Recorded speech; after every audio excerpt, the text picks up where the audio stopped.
Las rutinas en las labores del carenado se repiten año tras año.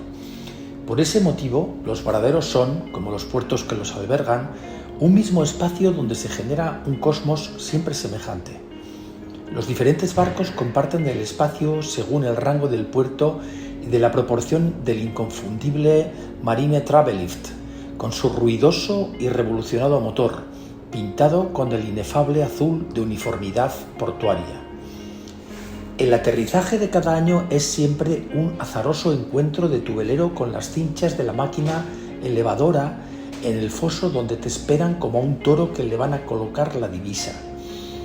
El lance pasa siempre por el buen entendimiento con el gruista, que es uno de los protagonistas principales de la obra y, a menudo, la persona que le da el buen o mal carácter al lugar, marcando el ritmo del movimiento de los barcos.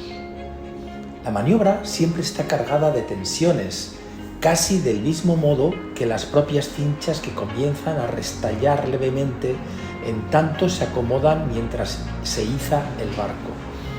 Del dulce flotar en aguas tranquilas, donde la presión se reparte uniformemente en el casco, pasas a sentir sobre tu velero la brutal compresión que responde al desplazamiento del barco, pero ahora concretada solamente en la superficie de apoyo de las resistentes eslinas.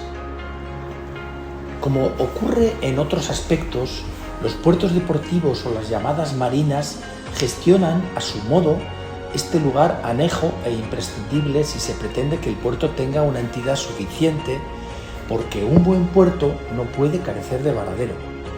En el diseño de la zona de carenado, como también se conoce al varadero, y en la forma de trabajar en el mismo, el puerto se diferencia y se manifiesta.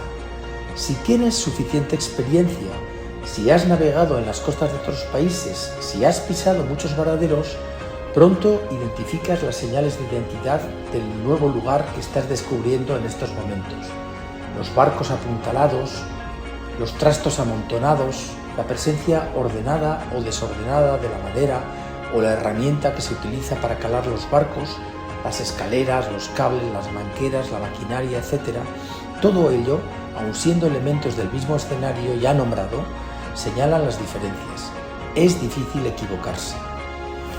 Sin ninguna duda, será un mal armador o patrón aquel que no sepa disfrutar y sentir la vida del varadero.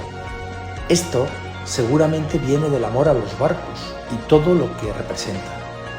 Encargarse uno mismo de su propio velero, tenerlo de la mano, conocerlo a fondo y sentirlo, es necesario si de un modo u otro se pretende navegar lejos o cuando menos navegar bien.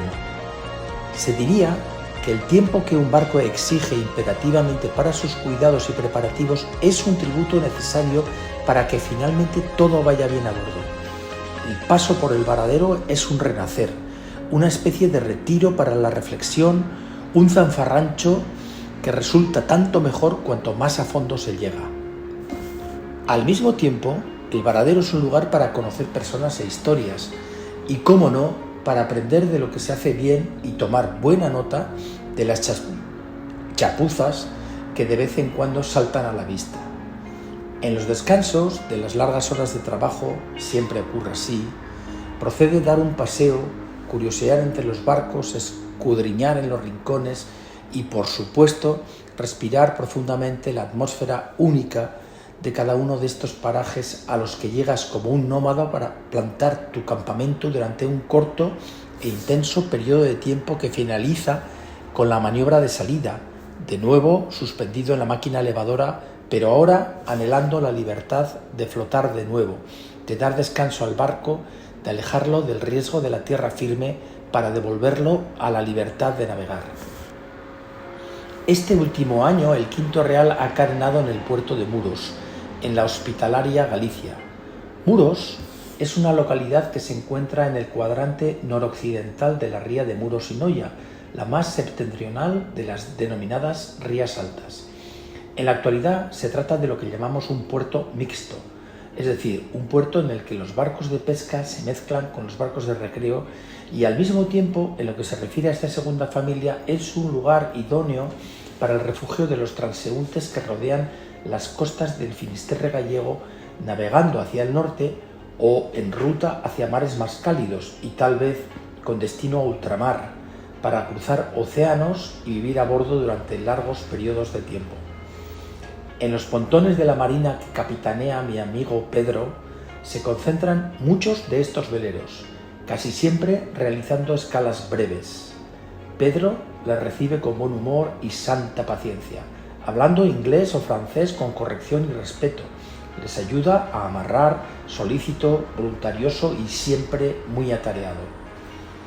La hospitalidad de un puerto es importantísima para el marino que vive este tipo de aventuras.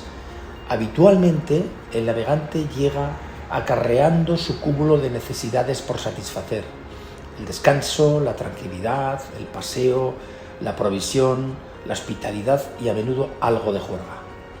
Entre todo ello, cobra un especial significado la hospitalidad, la amabilidad, la buena disposición de los habitantes del lugar y, especialmente, de las personas que trabajan en el puerto. Por este motivo, las marinas se distinguen de forma categórica y entre ellas hay que mencionar Muros y su Harbour Master, Pedro, un marino que llegó a ser contramaestre de grandes buques portacontenedores hasta que un accidente le llevó a cambiar de oficio para regresar a tierra y dedicar su experiencia a la marina de Muros, para gestionarla de forma modélica, con autoridad, buen humor y mejor oficio. Nos hemos hecho amigos y disfruto mucho escuchándole todo lo que me cuenta, las anécdotas inagotables de tanto trasiego de veleros interesantes y no tan interesantes.